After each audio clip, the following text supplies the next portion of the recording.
I'm a beast stalker, giant stalker, dragon stalker, crypt stalker, demon stalker, rift stalker, Grom stalker, crypt stalker, scourge stalker, wind runner. I'm a bone elite skill hunter, a death dealer, a life stealer.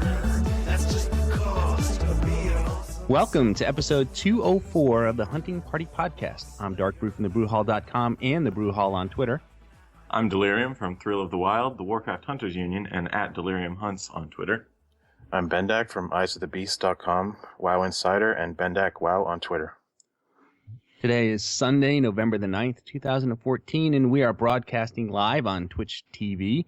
You can participate in the live chat room where our lovely moderator, Alessandra, is there to take your questions. And just so you know, Artemis Howl and Delirium and Solar Flare were all attending Blizzcon this weekend, so we're a little bit short-staffed. Delirium was the only one who managed to set an alarm, I guess, and actually wake up, although I don't know that you went to bed any earlier or got more sleep than the others. So thank you for making the effort and being here. I'm sure it can't be easy. It's like, what, 6:30 in the morning where you are? Barely 7 at best?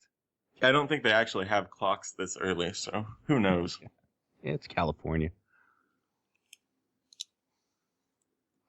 But as everybody knows, it was BlizzCon 2014 this weekend, and so why don't we just kind of jump in and talk a little bit about that. Like I said, it looked like it was a lot of fun. I think Bendak and I both, we had the live stream, so we were able to watch a lot of the events, and it looked like it was a lot of fun to be there. But if you were a World of Warcraft fan, which we are, didn't learn much new, did we? We didn't really. I mean, it's their flagship product, but there wasn't a lot going on and not a lot of events and things geared towards World of Warcraft.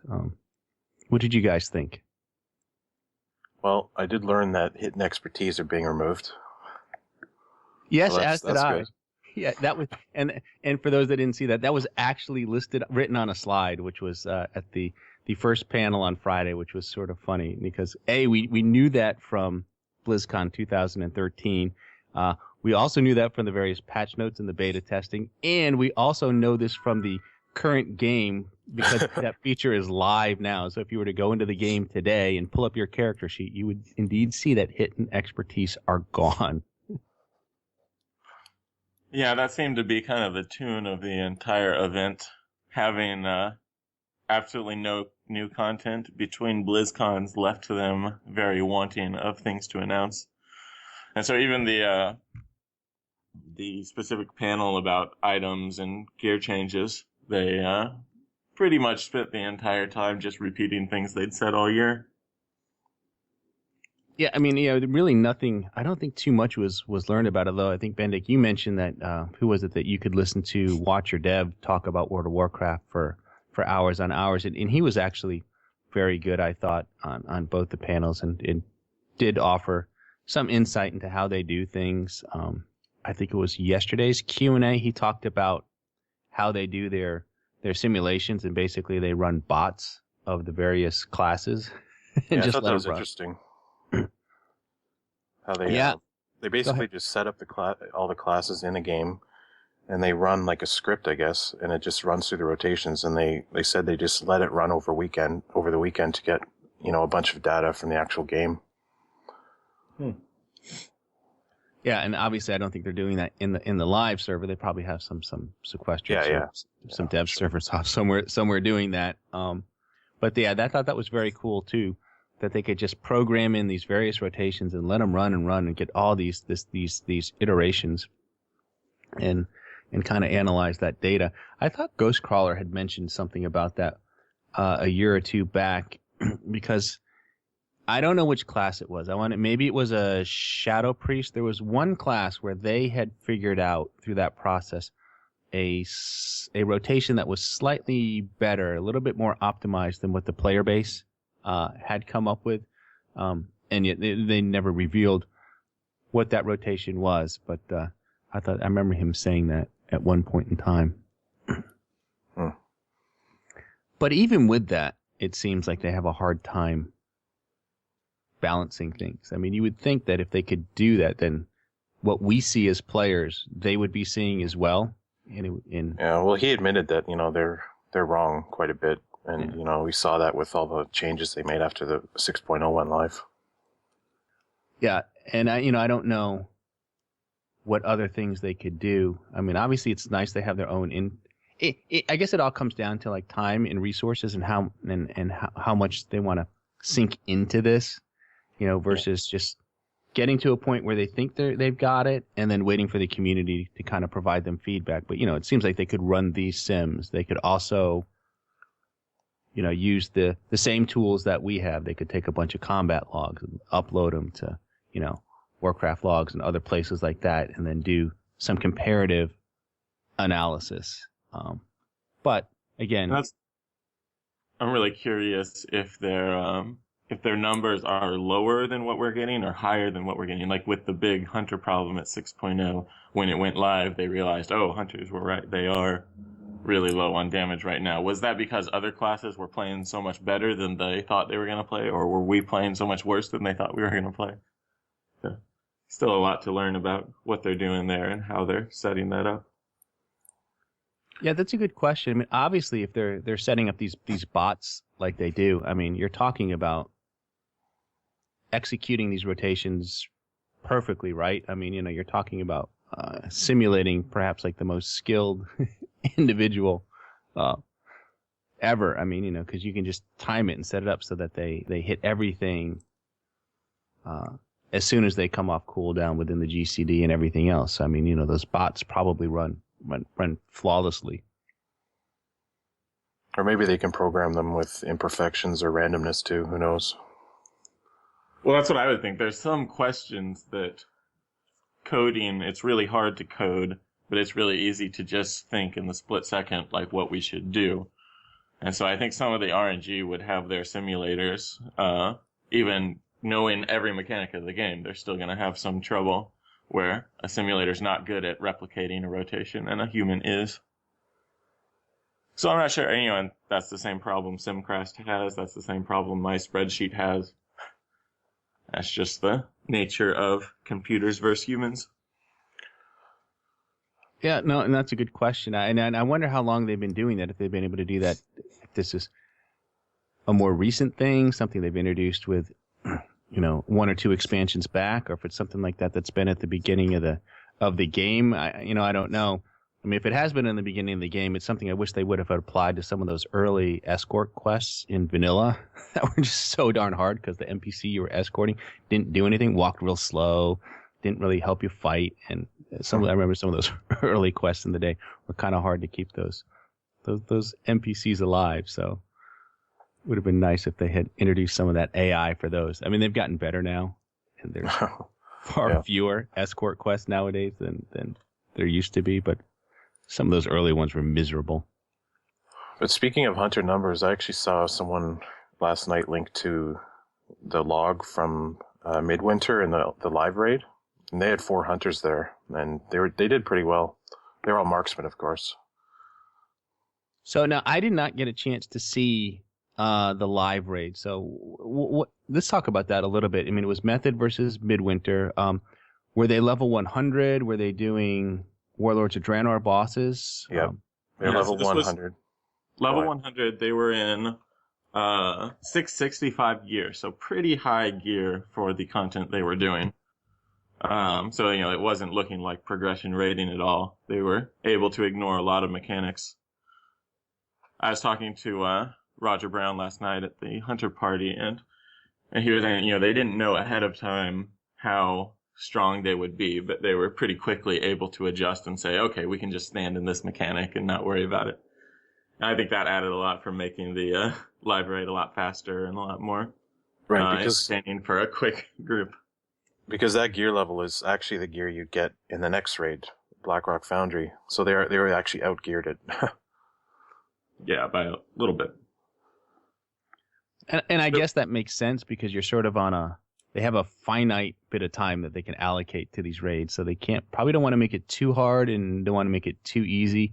And I guess really the focus is on the race, right? I mean, it's to see who's gonna get through it first. So you're not really trying to stump them. You want them to get through it in the time that's allocated. And as you say, since it's a race too, they're also trying to do it as fast as they can.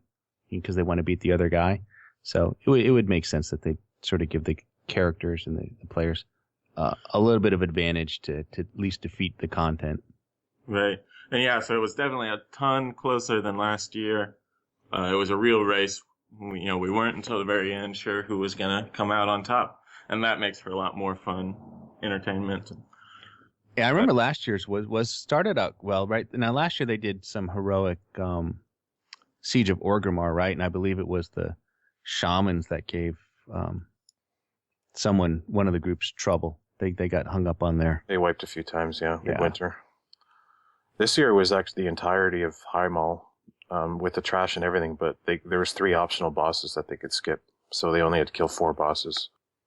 But yeah, so I'll have to go check that out. But yeah, it's very, very cool event nonetheless, and it's good to hear that the hunters actually performed pretty well, because there have been some adjustments in the last couple of weeks here to try and improve hunter DPS, and it seems like they've done a pretty decent job of that. Yeah, and I have a good impression. Somebody was mentioning to me that some of the buffs we were seeing lately were temporary buffs, and they were planning on getting rid of them once we got to level 100. Did anybody know something about that? I hope that's not true. Yeah, I hope not either. I don't know. They said they were just trying to, for the time being, balance the classes just a little bit so it wouldn't be completely skewed or worthless to play a certain class right now. But then once 100 hits, they're going to redo all the balancing because they thought they had it right before. I guess we'll find out, but... Yeah, I mean, normally I think what they do is they balance like 100% for the new max level, which would be level 100, and they sort of ignore what life is like at level 90. But it sounds like maybe this time around they tried to do a little bit more tuning at level 90 in 6.0, and maybe they'll have to do some readjustments when we get to level 100.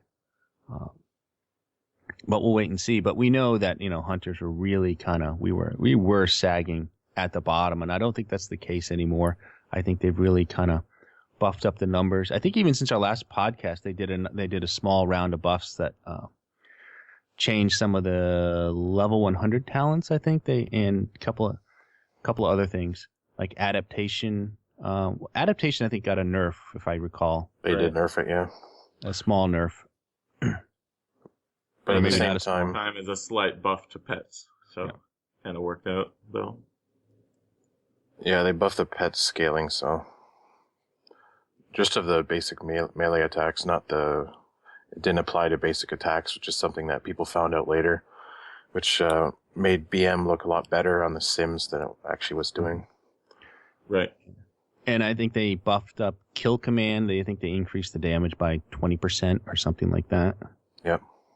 And Chimera Shot also got a buff, although Marksman was doing pretty well. But yeah, it looks like on the Chimera Shot was nerfed, actually. Oh, it was? Okay. Yeah. Oh, you're right. Yeah, it was reduced by about 13%. I'm looking at a note here now. Yeah. And then Focusing Shot they changed. They reduced the cast time from 3 seconds to 2.5 seconds. And they buffed its damage. So, I mean, is that enough to make that talent desirable to take, or is it still Lone Wolf? It's really hard to tell, but it is simming really well right now. In Mythic Gear, tier 17 Mythic Gear, it's simming a little bit higher than Lone Wolf for MM right now, single target. And it's going to be interesting to see who ends up taking it and who sticks with Lone Wolf. I think there's a lot of punishment if you do Focusing Shot wrong. If you don't have any focus and you still need to move, you're just out of luck. You got to sit there and wait. So it'll be really interesting which hunters, choose which method. If there's some people who can really utilize Focusing Shot and make it work and get that extra DPS or not. I think that's where the talent should be. I think in Sims, it should be the highest because, you're not going to play perfectly in the real world. So in order for it to be competitive, it kind of has to be the highest under perfect circumstances, Yeah. And that also represents a pretty significant buff to MM AoE. Just being able to get that quick focus back, even faster focus back, and not having to wait for another thrill before you can cast any more multi-shots. So for large pack AoE, that should help MM come more in line. It always seemed like a good talent fit for marksmanship, for sure. I mean, it just sort of fit in with a lot of things, especially with the sniper training where you need to stand still for that period of time. It was a good shot for that, because you had to stand still to fire a focusing shot. It supposedly did a lot of damage, regens a bunch of focus. Even with the steady focus talent that they introduced, it seems like it's a good match for that, because you only have to fire focusing shot that one time, right, in order to trigger steady focus. Having that 2.5 seconds for your steady focus is just continuing to be better. So I think we'll have it well under 2 seconds, in this first tier of gear with our haste. So 2 GCDs, 50 focus, pretty good deal. The only thing I wish it had was that when you casted it like automatically refreshed sniper training, just because it's like you got like 2 or 2.5 seconds for this, and then you have to stand still for another half a second to get your sniper training. It's just weird. Yeah, that'll be pretty interesting. I don't know how many people would have seen it, but I was looking into how to best utilize sniper training on high movement fights, and how to line up, my shots. So my chim shot always had sniper training up, but maybe my steady shots didn't need to. And I think in this case, if you can use focusing shot while you're standing still and add an extra half second to it, once every 9 seconds. So you only need about 9 seconds. Your focusing shot doesn't get the buff from sniper training, but every other shot you have will. So for high movement fights, that might be the way to go. Yeah. It makes it pretty easy to line up. And I haven't seen too many of these new raid fights that are coming, but I'm just going to assume that most of them require some movement. I mean, they're very few, if any, standstill fights. I mean, you get bits and pieces here and there where you can stand still for a bit, but for the most part, you're always moving around and trying to do something along those lines. Yeah, I mean, especially on normal and heroic, or the new version of normal and heroic, I think there's going to be a good bit of standing around. So players who are progressing at that level will have some real good chances to pump out some DPS and focus on sniper training and really help their raid. I think once we get to the mythic level, there's going to be a lot less opportunity for that. But looking at some of the logs of players who were doing it in the beta, it seemed like most people, good hunters, were able to keep it up above 90% uptime. So I don't think it's hurting us too much. And it's sort of a weird thing, because we only because it's actually existed, in the game before. When it was a survival talent and you took it, but I just don't remember. I don't know how different it might have been mechanically or harder it was to manage the uptime, but I don't remember really people complaining about it back in Wrath of the Lich King, which was I think the last time that we had it. And maybe even in Cataclysm was part of it. But there was a point where survival was a high damage spec, and they had the sniper training talent, but I don't remember it being that big of an issue. There's also less damage too. And maybe you're right there. Maybe that was it. Maybe it didn't count towards nearly as much damage as it does now. Maybe now it's a much bigger deal than it was before. Yeah, it working multiplicatively with crit is pretty huge. So it's having a pretty large effect on our DPS. If you don't have it up at the right time, you're losing a pretty significant amount. Right. And the extra range that it provides too is not something that, should be overlooked. I don't know if anyone's discussed that as much, or how to utilize that, or if that's something that will come out. Yeah, I haven't gotten to play with it much. It looks interesting, but after focusing, maybe I just don't have the brain capacity to think about that many things, but after focusing on keeping my movement right, I can't figure out how to get out of range to try it out. Right. And that might be something too that doesn't really come into play until you actually get into some of these encounters and try and work on your positioning and find ideal places to stand. But maybe there's you'll find little pockets where that extra range can keep you out of like a little zone of damage and maybe give you an opportunity to stand still longer because you're further away. I doubt it, but you never know. It's possible. I mean, it's probably just going to give our raid leaders more opportunities to give us the those special jobs that no one else can do. Because the hunter can go stand 45 yards away, so you have to do this job. Well, that's true. That's always that's certainly a possibility. Although I guess we could say, well, we can just cast Aspect of the Fox and let the other guy, when the other guy needs to go do that thing, and that way they can cast all their stuff on the move. Yeah, I kind of miss it. There was a brief time in beta where there was the marksman perk that gave you 5 yards plus the sniper training range. At one point, I got up to like the right in chance. I got up to 52-yard range. It was insane. I wish they kept that. It was so fun. Yeah, I remember that, and I mean, I liked it as a perk. But yeah, I mean, 52 yards, that's crazy. And the only downside about the extra range is if you let if you're out of range of where you normally would be able to shoot, and then sniper training falls off, now you're stuck, and now you've got to go and move back into range in order to continue to do damage. So I think that's the only downside to having too much range. Yeah, it's really situational. I can see it being. You might have the odd use in like World PvP or Ashran. Someone's running away and your sniper training is still up, so you can manage to hit them with that last kill shot. Mm-hmm. Yeah, that's a good point. Yeah. And then even just looking at sort of the latest sims, then it still looks like marksmanship is far and away the better spec, or if survival and beast mastery kind of close the gap now. Once we learned the explanation of pet basic attacks not scaling with pet AP, it looks like BM's back down with survival where they're pretty far below MM. Yeah. So it still could be that there's more issues with the sims. That was finding that out about our simulations was pretty surprising. So we'll have to see what happens when we get live. Right now, it's looking like MM is the way to go, especially single target. But for most cleave and even up to 4 or 5 targets, you're still looking at marksmanship.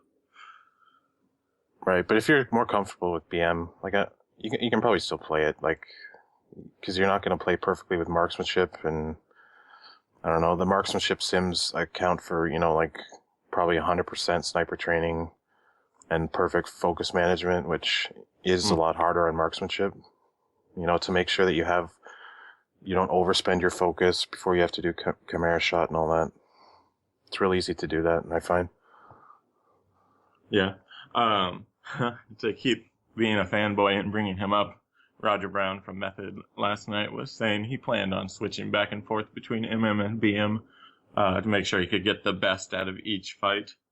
So it sounds like the top-end hunters are still finding it pretty viable to play BM and make it work. Yeah, it looks like survival it's up there with BM. It's just whether or not you enjoy playing it, I guess. Yeah, and its AoE doesn't seem to be really standing up against BM, so that's your kind of big moment with BM is to shine is running that AoE, and SVs is just not hitting hard enough. Yeah, its AoE is more closer to marksmanship, I think. Is that what you're seeing?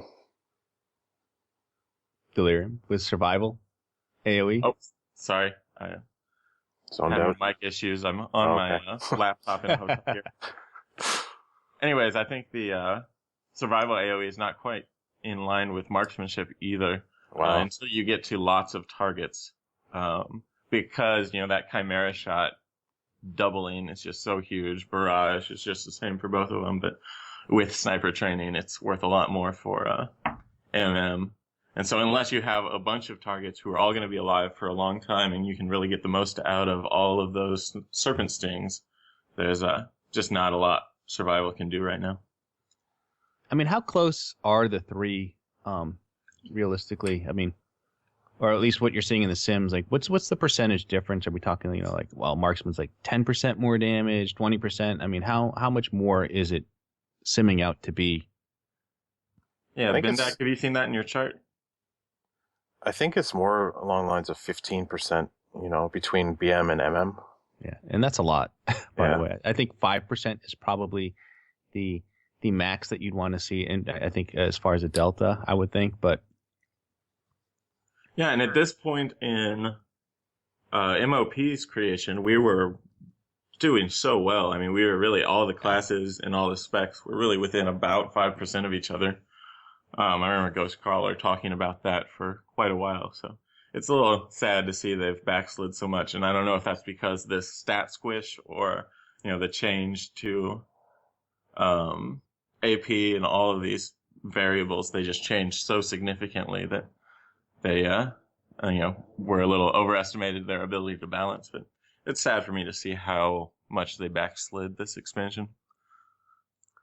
Because one of the things they did talk about at BlizzCon, and they did discuss the talents a little bit and kind of hit on at least their thinking, their philosophy of, trying to provide choices for one to sort of customize your rotations, but more importantly, having the mix of, on some of these tiers, active abilities versus passive abilities, and basically saying, depending on your skill level, having too many active abilities gives you more opportunity to kind of introduce errors into your rotation, maybe not execute it as well, whereas the passives kind of give you a little bit more, make your rotations a little bit easier to manage. And, depending on, the skill of the individual player, that can make a difference in terms of how well you do. If you're not very good at managing, like you say, focusing shot, which maybe it won't be that easy to do, or something you have to pay attention to, that having that in your rotation, you might actually do worse than if you were to take a lesser talent or something like exotic munitions or something that, you may actually harm yourself if you're not as skilled at playing some of these specs with the active abilities than you are with the passive abilities. Yeah.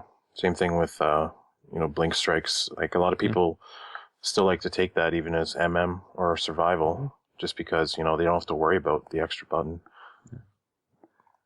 But that said, I always like to take it with Lone Wolf, because then I know it's not going to bug out. Yeah.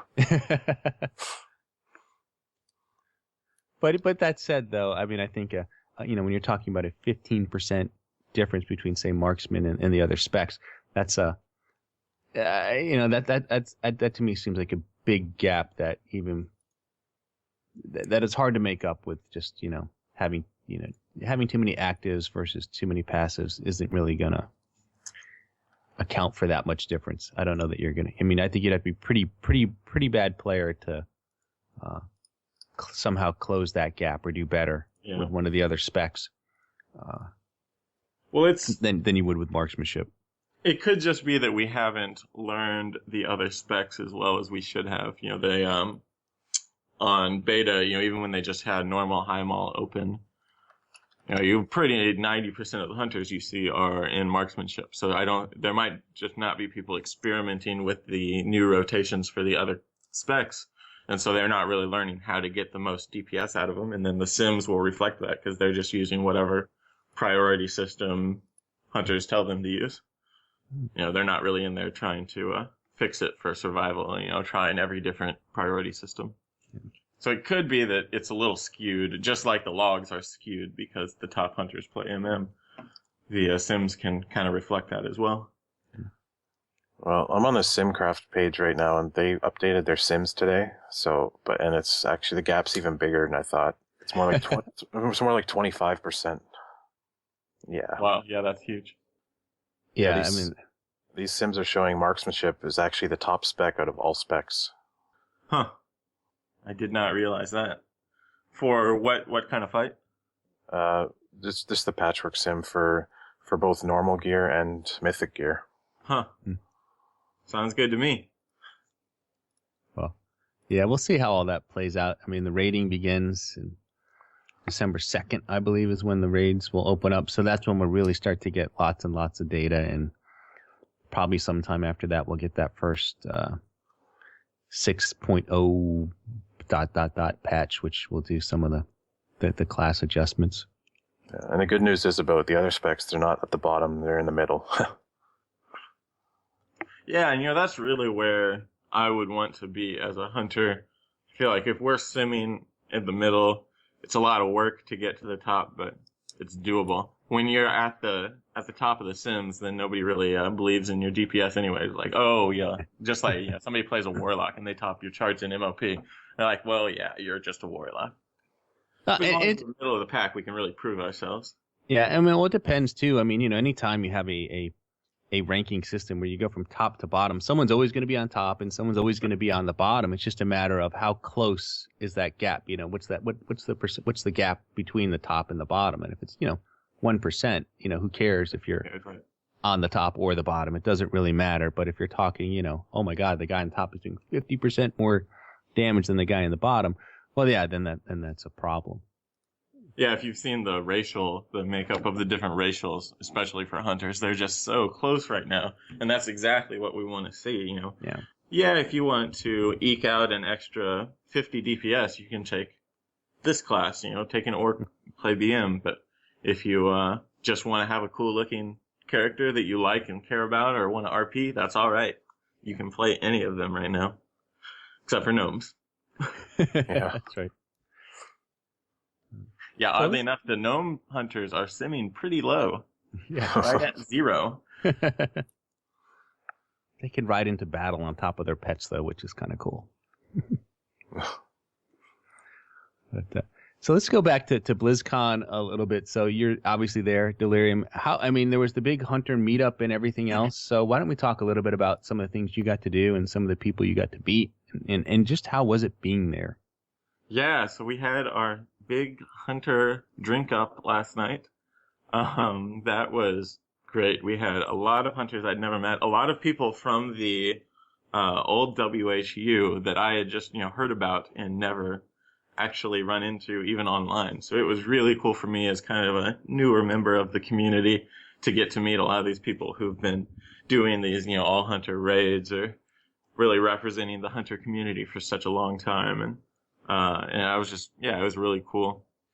We had a lot of big name hunters stop by as well. From I think Midwinter, Blood Legion, and Method all sent their hunters over there. And that was just really cool to see. And a lot of really, really nice guys. I was really impressed with how classy a lot of the guys were, really willing to talk to anybody, really willing to, spend the time answering any questions people had. I don't know how many of you saw the Q&A, but we had some pretty terrible questions at BlizzCon this year. So it was good to see, some better questions from the hunter community. So, and was the meetup, I guess, after the closing ceremonies and all that? Yeah, a lot of us started probably during the closing concert. I know some people were excited about that concert, but others of us were a little bit less excited. So we started with just a small group of us, around 7 probably. We were there by 7, I imagine, and just kept going. I don't know how late last night. No, that sounds like a lot of fun. So a lot of folks from the WHO, I take it. Yeah, at some point it got hard to tell who was from where. You were just, but I think that's good because we kind of just melded as it was a big group of hunters.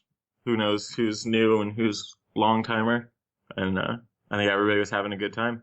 So it worked out well. And so did you have anyone, any from the non-hunter community show up? Any developers or anyone like that pop in there at all? Or anyone from Blizzard? Did Michelle make an appearance? Did she get there?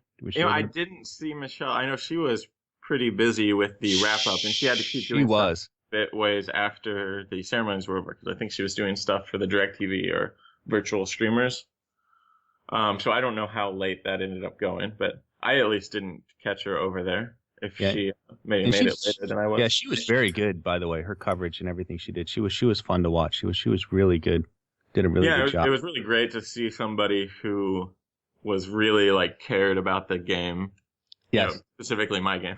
Not somebody who cared about StarCraft. Well, that's cool, but it doesn't really affect me. So I loved having Michelle up there to talk about things and just show some of her passion, and it was great. But you said some of the devs managed to stop in. Who did you get to see and talk to? Yeah, so Celestalon came by for a while. Didn't really get much Hunter info out of him, but he was at least showed up. And that was interesting. The Hilton in general was just kind of, the lobby there was the meetup spot for a lot of groups. They were just hanging out in there. So Ian Hazakostas was around, and he has just so much experience with WoW over the years that it's just great to hear him talk about anything, whether he'll talk about hunters or not. He was a really great guy, like really nice and willing to put up with our drunken shenanigans. And so we appreciated that from him. Yeah, he seems like, I don't know, I've never met him. But... Yeah, just a good guy. Yeah, let's just say about Watcher Dev, that's Ian Hazakostas, right? He's Watcher Dev on Twitter. But anyway, he's someone that just seems like he's got somewhat of a thick skin and a little, he seems like he can just sift through all the noise and get to the... I've never seen him give like a bad answer, No. Like, it's enjoyable listening to him talk about the game. And you were saying Lore stopped by too? Yeah, Lore was there, and he's kind of a crowd favorite. All WoW players just And he's one of the community managers, right? And he's the one that sort of got his start on Tank Spot, correct? Tank Spot, yeah. Yep.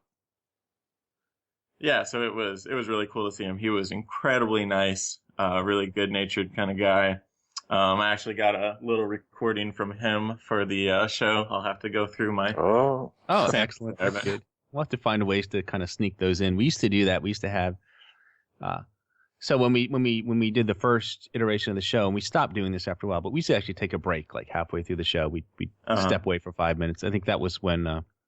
once Frosttime quit smoking, then we stopped doing the breaks, but he'd always want to take a little smoke break in the halfway through the show. And so we'd pause or whatever, and then for the final version, the recording of the show, we'd always insert a little clip, like, hey, so-and-so, and you're listening to the Hunting Party podcast, which maybe we can start doing that again, even though we don't have to take a break, but maybe 30 minutes we'll insert those bumpers, because they're fun. It's fun. Yeah, it's fun to have people do that kind of stuff. So that's cool. Yeah, wait, what do you call them? I couldn't remember the word for it. Is bumper? I think they're called bumpers. I mean, I don't know. Honestly, I think that's the official term, but I don't quote me on that. Right. I heard someone call it that one day, and I said, well, that must be what they're called. Sounds good. Yeah, so we ran into some other cool folks around the con. Kira from Warcraft Logs was there and present at the con, and got to talk to him a little bit about his new hunter that he's playing, and cool. Some of the stuff they're doing on Warcraft Logs. Just, I think that site's really come into its own this expansion, and I feel like right now it's definitely the go-to log site for most WoW players. Really overtook World of Logs, so it's I don't know, it's really good to hear that he's still working on that, and they've been solving a lot of issues with players cheating. So, on their ranking. Oh, really? How are players able to do that? I mean, cheating by... Yeah, so people... like exploiting the technology, or just finding ways to cheat in-game? No, exploiting the technology, making their logs. Even some people, I think, went as far as individually line editing their logs, which that must have been excruciatingly painful. Yeah, I was going to say, I guess it's possible to do that. I mean, because, right, your combat log is just a text file. Right. But it's... thousands and thousands Millions of lines. Yeah, just tons and tons of lines. So, I mean, to sit there and say that you could go line by line, like it's, no big deal. Like you said, it's really a lot of data floating around there. Like every action that happens, that not just what you do, but happens in and around you, is recorded in that combat log. And yeah. So I think one of the effects they put in is you've got to be using advanced combat logging, which is an option if you go to the settings on your in-game. You can turn on advanced combat logging. And so now to rank, you'll have to be using that, which makes it a little bit harder to fake. And I think they're just actually going in and individually either banning or removing some of the accounts that were big troublemakers. I saw him tweeting that he banned like 50 rogues or something. Like, is there a way for that the rogues were cheating more easily or something like that? I don't know. He just kept posting tweets about, oh, banned another rogue. Well, you got to expect that from rogues. Yeah, Hunter's. Anyway, he was a really great guy. It was really cool to talk to him and hear some of his thoughts on the logs he was making and some of the cool stuff that they were doing. I don't know if people have played. I was talking to a raid leader about Warcraft logs, and I guess one of the features they've implemented, I don't know if it's up now or if it's new for Warlords, but they've got this section that's kind of what did you do wrong? So it kind of shows all of the mechanics for a fight. And like, okay, let's take the first fight in High Mall. You're taking so much damage from these little bombs that the guys throw down. Or, too many people are dying from that. You need to send more people up to clear the stands. And so I think it's really going to be a big help for raid leaders who are trying to, make a push in progression and get better. So it's just a great product right now. That's cool. Yeah, I mean, the one thing I remember that was pretty much available right when they launched was also the kind of the simulator where you could actually see the fight play out. Where they were standing. Yeah, where you're standing, you could see the movement. It had like a little map of the raid room and showed where the mobs and things were on the encounters, and it worked pretty well. It didn't work all that great for these multi-phase encounters where you'd go into like another realm or another dimension. It didn't handle that as well, but for most fights you could actually see the movements and everything like that, and you could just sort of replay the encounter essentially, which was nice. I always liked that. I thought that was like, wow, we're really kind of getting to the next level here with the combat logging sites. So and yeah. World of Logs was a very good site. I mean, they kind of overtook. I forget I don't even remember what people were using before that, but there were a couple other logging sites that existed before that, and they came along, and it was like, oh, this site is great, and to see someone else come and actually improve upon the whole concept is very cool. One of the things I always loved about World of Logs was just their expression editor was so easy to use. For people, I think, with just a little bit of coding background even, it just made looking at rotations and looking at people, comparing people so much easier. And that had always been one of my complaints about Warcraft logs, but it turns out there's an expression editor on Warcraft logs. I had no idea. He says they put it in about 8 months ago. So I don't know where I've been for the last 8 months, but apparently it actually does do everything. Well, that's cool. Well, I'm glad you got a chance to meet him and talk to him. So, I guess keep him in mind for potential guests then, because we always I like having those folks on here. And we've had the folks from Ask Mr. Robot on here before, and I'd love to get another chance to talk to them. I know they were at BlizzCon, but they're doing a lot of great things with their site as well. But that's very cool. Anything else you got to do there that you really enjoyed, or? Yeah, there wasn't much other WoW stuff really going on other than, getting to meet amazing WoW players. But I think everybody by now has heard Blizzard's first new intellectual property in about 20 years is Overwatch, and I got to play Overwatch, and that was pretty cool. I don't know how much of it was just the hype from in the moment, but I'm not generally a first-person shooter kind of guy, and I had a lot of fun playing it, even with completely random people, completely unorganized team. I was just having lots of fun. Yeah. What hero did you play? I tried a few of them. I don't know if I'm going to be able to remember all of their names. I think there was one that was a Widowmaker, maybe. Sniper? But yeah, she's kind of a sniper, stand back and get some big hits. I also played the Archer, which is Hanzo, maybe? Yep. Yes. And he was a lot of fun. It kind of had a feel of marksmanship with Lone Wolf. It was really long cast times that hit crazy hard. So some of the opponents would be, just constantly firing their machine gun type guns, but just, taking down one hit point at a time. And I'd be, if they were at 50% damage, I could finish them off in one shot from a, reasonable range. So it was a lot of fun to try to get the most out of that. I definitely died a lot, but got a lot of kills too. Yeah, it looks fun. I've certainly opted in for the beta and hope I get to try that out. But yeah, I mean, that was obviously their big announcement this year was that new game. I would have preferred it to have talked about the next WoW expansion, but that was pretty good. That was a pretty good. It looks cool. Yeah, so if anybody's interested in, I think, kind of Team Fortress 2, it was really compared to that a lot by players at the con. Yeah, I if think go ahead and sign up for this. Yeah, I think Bendak, you made that reference as well a couple times over the weekend as well. Blizzard Team Fortress, yeah. Yes. Which is awesome because Team Fortress is awesome and Blizzard's even more awesome. So there you go. Yeah, we'll see how we do with it. Yeah. Did you guys go ahead and sign up for the beta? I did. I certainly did. Nice. Yeah, I haven't had a chance to. This is the first time I've been on the computer. Just the days have been pretty packed, so I haven't been able to get on there yet, but I'm planning to. Yeah. So, well, we've got a little while before I guess we'll see that launch. What we don't have to wait much longer for, of course, is the release of Warlords of Draenor, and we haven't really discussed that too much yet. So why don't we go ahead and do that? Because that's coming out November 13th, this Thursday. We'll actually be able to go to Draenor and just finally get that, explore that world and do all this stuff. And we've seen a lot of it in beta, but any thoughts, any last minute things that you guys are doing to prepare at this point, or what do you think you'll start out by doing other than just obviously questing and trying to get to level 100, but thoughts on the release this week? Yeah, well, I'm just excited. I'm so done with Siege of Orgrimmar. I'm ready to do something different, and anything will be better. I'm not a huge fan of leveling, but I would rather level than do Siege of Orgrimmar one more time.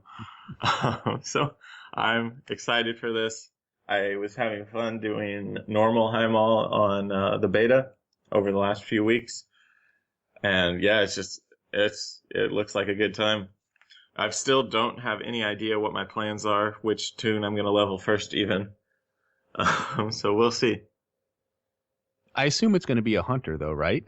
Yeah, but there are several, my main, I dropped engineering in favor of skinning because I was like, okay, I want my main to be a skinner leather crafter. Now that they're supposed to not matter, I want to have the kind of the RP dream, the one that makes sense for hunting. And so now I'm thinking, well, maybe I should level my engineer hunter first. Because I don't know if you've seen the gun. I'm told that the gun that engineers make is, I think we have a 640 gun, and it is equipable at level 91. And that pretty much makes your BOA very useless, but having a 640 gun at level 91 would be pretty helpful in leveling. Couple of caveats there though. It's caveats. I mean, it's you need it's 630, not 640, and also you need the special the engineering mats that it's like a daily cooldown, and you need like 100 of them, and you can make I think 4 per day, but once you get to max engineering, you make 10 per day, and then you can make 1 every 4 hours in your garrison. So I never did the math, but it's going to take like a week or so to get your gun. Yeah, that was my that should question. Be good for getting a few hunters leveled pretty quickly, though. If I can, even once every week, I'm not going to level more than 1 tune every week anyways. So that'd be a pretty good rate for getting new hunters. Oh, that sounds like at least with your first tune, you'll definitely get to level 100 before you even get that gun. It doesn't even sound like it would be worth it to pursue for leveling, especially if you've got the BOA. Yeah. But working on it while you're leveling, perhaps, and having it right when you hit level 100 would be a pretty good deal. Yeah. So what's the? I can't recall. What do we get from Proving Grounds? There's a weapon from that, right? Yes, if as soon as you get 100, you get a quest, and it gives you I believe it's 610 high level. So it's only 20 below the BOA. So if you didn't get the BOA, it's you won't be too bad off.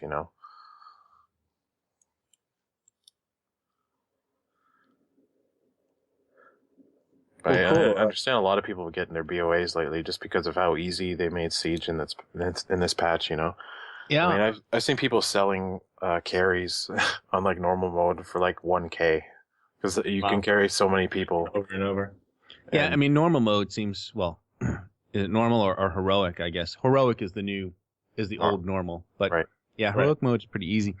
Yeah, it's the one thing I probably maybe regret a little bit is that I didn't go back and finish off the mythic tier. But by the time 6.0 had come out, I was just done. I just felt kind of spent, and really that BOA, getting that really just wasn't worth it. You know, the having that level of BOA just really wasn't going to benefit me all that much. Sure. It was more just to say, hey, I did it, and maybe get a chance at that mount. But I don't know. I just couldn't bring myself to go back in there, and certainly not want to learn any additional mechanics with like Siegecrafter and all that other. I didn't want to just learn those mythic encounters. But I don't know. Maybe I'll take a glance over at Open Raid, you know, tonight or Monday, Tuesday, see if there's any last minute efforts to go in there before Thursday.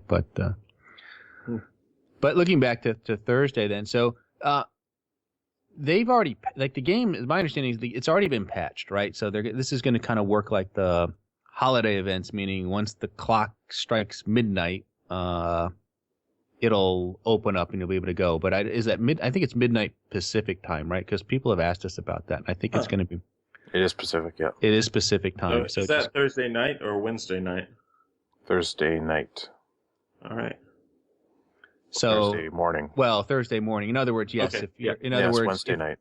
If you're on the East Coast, for example, it would be 3 a.m. Thursday morning is when it would open on the East Coast, right? I mean, that's mine. If it's because that would be 12 a.m. Pacific. Right. So, you know, if you're on the West Coast, you'll go and play at midnight, right? Which means it's 3 a.m. on the East Coast, and I don't know. I have no idea how that works for Europe or any other places, but I think that's generally what they do, and it'll just like magically be available, so you shouldn't have to download a brand new patch or anything like that. Well, there'll probably be like a minor patch the day before, like, but it won't be a big download. It'll just maybe be like the executable, like, you know, some code changes. Yeah, I guess that's possible. I know they pushed something out, I thought last week or something, that basically was as close to the final version as they possibly could. All right, so well, and someone in the chat room was saying they thought they heard midnight Eastern at BlizzCon. So maybe, all right. Huh. Oh, there you go. So a couple of people have said midnight Eastern. So maybe we stand corrected. Well, we'll try and I put the screw in my plans. Yeah. All right. Well, that's good. I guess, you know, that's a tough call for me. I mean, I'll certainly be awake, but I got to get up and go into the office the next morning. So my original plan was to actually on Wednesday night go to bed like super early and set my alarm for 3 a.m. Awesome. But now that it's starting at midnight, I don't know. Maybe I'll have to go. I don't know. Maybe I'll just take a nap or something, so I don't have to go to sleep. Yeah, I don't know. So, well, if it's midnight Eastern, then yeah, I'll probably stay up an extra hour and bite the bullet at least. Cool, and get going on that. I don't know. I don't have any real preparation left for to do. I guess you know, people should know there is that starting area, the Tanan Jungle event. I guess we'll call it the intro event. It's a phased area, but not just for yourself. I think that would have been a good opportunity to do like a solo scenario or something like they've done. I thought that would have worked better than. So expect it to be crowded. I believe there are some pets in there that you can tame, right? The toucans. Yep. The toucans, and there's also a river beast in there too. Oh, is there? Okay, I did not know that. So, you know, you might want to go in there with a couple of empty stable slots because they should be level 90-ish. They should be at a level that you can tame them. So just something to keep in mind. I think they had almost every flavor of toucan in there as well, if I recall. They had a lot of variety. So if you want to get a toucan, that's a great way to start out. It's pretty quick. I ran through that place probably a dozen times on beta, and it's I got to the point where I'm just so efficient at it that like I know exactly when to skip the cinematics and all that stuff. It's if you run through it, you can get through it really fast. because it's not terribly exciting. It's meant for people who just boosted and they only have a couple abilities at their disposal, you know. So you can kind of just run through it and get to the actual zone. Yep, and if you're under geared, like even like 496 gear or something, you'll get a bunch of upgrades already out of the gate, which is kind of nice. Yeah. It's a smart way to do it because that allows them to at least establish a baseline of difficulty for Shadow Moon Valley or Frostfire Ridge for people to start out with. You can assume that everyone's going to be at least in X level of gear when they get there, so they don't make it too easy for those of us in, you know, heroic and mythic gear. But yeah, I think the biggest bottleneck is going to be that little selection of quests you have to do before you get your garrison, because everyone's going to be there. Whereas where you can get to the actual zone, you can, you know, branch out wherever you want. Yeah. So that's the point that's going to slow everyone down, I think. So yeah, just take your time. Miserable. Yeah. Yeah, I would expect it to be a little bit slow there, and you know, not to give too much away, but you know, you do have to at least do the initial quest. Everyone gets a garrison, right? How much you decide to do with it as you level on is up to you, but you know, you're going to have to cut down some trees and kill some creatures, and yeah, you know, and everybody's going to be doing that. And then, but like I said, once you've done that, you should have a little bit more freedom to kind of spread out and pick which areas you want to quest within a zone, which is cool. And also don't forget the Gara, the Spirit Beast quest should be available to start at least right away. It'll be much easier, of course, if you're Alliance in Shadow Moon Valley to head over there and at least begin that right at level 90. Yep. A little bit more harder for the Horde because you're going to have to kind of really go out of your way to begin the quest, but it might be worth doing just because, you know, the quest does involve you going around to all the various different zones. So at least if you've started it, you can kind of work on it sort of organically as you level up through to 100. So that's one of the things I'll probably plan to do. Yep. But I mean, other than that, it's just go time. I mean, my bags are ready. My stable's ready as good as it's going to be for now. I have a few more pets that I'll want to start gathering once I get there. But you know, it's finally here. What are you guys leveling as? Yeah, I'll just be leveling my main Bendak. But as marksman? Sorry, as BM probably. Yeah, I'll probably do BM as well, just because I kind of enjoy it. And I mean, obviously you know, if I run a dungeon or something like that, maybe I'll switch over to marks at that point just to just to work on it. But I think for just the sake of leveling through the zones, I'll just go as BM. Oh, so there's a tweet from Bashak there saying he corrected himself. It is midnight Pacific. It is midnight Pacific. Okay. Yep. Huh. All right. That'll be an early morning. So back to your original plan then, Bendak, of getting an early night's sleep and setting that alarm. In bed at 7 p.m. Yeah. No, I got to get up and, like I said, go into the office. Maybe I'll get up at like 5 that morning or 6 and play for an hour before I go. I get changed out the door. That's what I've done that in the past when I had to go to work the next day. I'd wake up at like 4 or 5 and just get in as much as I could. Yeah, absolutely. Absolutely. Well, it's exciting, you know. Like I said, it's been a long time waiting, and I think it's going to be a great expansion. To be honest with you, I think there's a lot of good things to be found in there. The zones all look great. I mean, I think the garrison feature is going to be a lot of fun. I mean, it's big. It's you know, if you're thinking the farm that they introduced in Mists of Pandaria, just forget it. It's much bigger. It's a much bigger deal than that. Yeah, I really like the garrison. It's I don't know, it's pretty fun.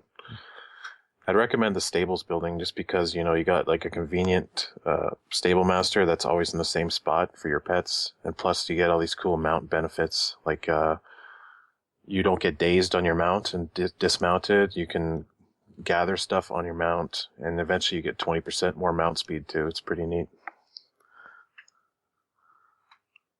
Yeah, I haven't really figured out what I want to do with my garrisons just yet.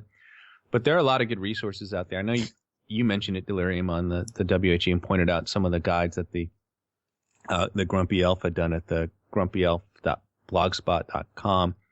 And he actually put out not only a series of guides, but he also put out a more sort of hunter-specific guide, which I think was a good read, and kind of because he plays a hunter, and he kind of outlined what he was planning to do with his garrisons based on his professions, and also kind of gave some suggestions for other, depending on the type of player you are as well, other things that you can do. So I know the garrisons are supposed to be somewhat optional. I would not consider them to be optional at all, and I think you'd be really missing out if you were to somehow just do the intro quest and then ignore your garrison for the rest of the time. I think it's something you definitely want to participate in and immerse yourself in, because it is very cool. Yeah, and it's basically they built this expansion around garrisons. That was their big idea for the expansion. So it'd be kind of a shame to not at least experience it a little bit. It remains to be seen if they'll be decent or not, but at least give it a try. All right. Well, I think we haven't done a very good job of just keeping the show to an hour, and I think today is going to be the day. So, I mean, it was a good BlizzCon, and we'll talk more our next show with Artemis and Solar and get their impressions about everything. Who knows? Once I'm awake, I might actually have opinions. Yeah, and of course, holidays. Right, and we've got the expansion, Warlords of Draenor starting this Thursday, finally. But on that note, you have been listening to episode 204 of the Hunting Party Podcast. I'm Darkbrew from thebrewhall.com and the Brew Hall on Twitter. We have too many people missing. I don't know what order to do this. Well, sorry. Why don't you go? Even with just 3 people, I couldn't get the outro right. But you would be next. I see Artemis, I see Solar, and then I see Delirium. Okay, I'm Delirium from thrillofthewild.com and at Delirium Hunts on Twitter. I'm Bendak from eyesofthebeast.com, WoW Insider, and Bendak WoW on Twitter. All right, you can check us out on iTunes, YouTube, Stitcher, or add our RSS feed to your reader, and all these links are available in our show notes. That's what confused me. That was out of order. Where is that part? If you have a question or topic you would like. Remember, you wanted to do this. This was like your big moment. So before the show, Delirium was like, can I please yeah, read Solar's line? Is it not on your thing? All right. Anyways, read that. Hey, guys, email us. Yes, if you have a question or topic you would like to discuss on the show, email us at huntingpartypodcast@gmail.com, or you can send us a tweet at huntingpartypod. And on that note, stay thirsty, my friends. Remember to drink your dark brew lager. Always heed the thrill of the wild. Keep your eyes on the beast. All right. Well, good job, everyone. Get to meet Garrosh Kill for the first time. Life stealer. Just wanted to do a quick shout out to you, Bendak. You participated and you had a chance to write the Hunter feature for, was it the Brady Games guide? Is that correct? Oh yeah, I did for the official strategy guide. The official strategy guide. Yeah, they asked me to do the Hunter section of that, so that was pretty fun. Yeah, so it was the whole thing, I guess, was really written by WoW players for WoW players. So yeah, congratulations on doing that. And yeah, there thanks. you go. I actually got them to print Bendak in the back too. Did they? That's awesome. Waste 'cause I can jump shot. BM, MM, and SV. I can rock out any tree.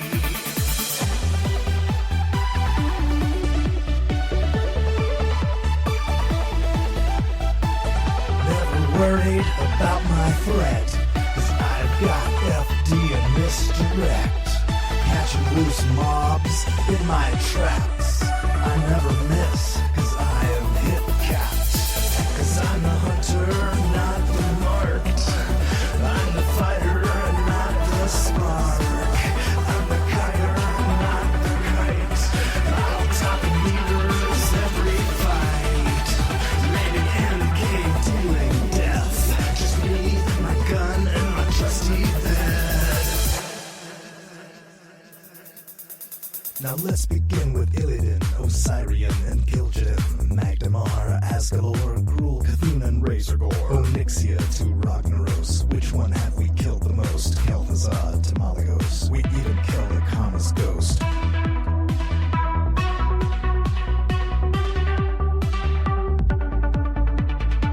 Feels like we're getting close, all that running as a ghost. Anubarak, Yogg-Saron, Nefarian, Sartharian, Magtheridon, Saphiron, Lucifer to Sulfuron, Archon, Amalon, Koromon, and Algalon. The faction champions, the death toll rolling on and on. Gar, Veil, Executus, Chromagus, and Jaraxus. Mold, Uru, Kael'thas. We won't stop till we kill our boss.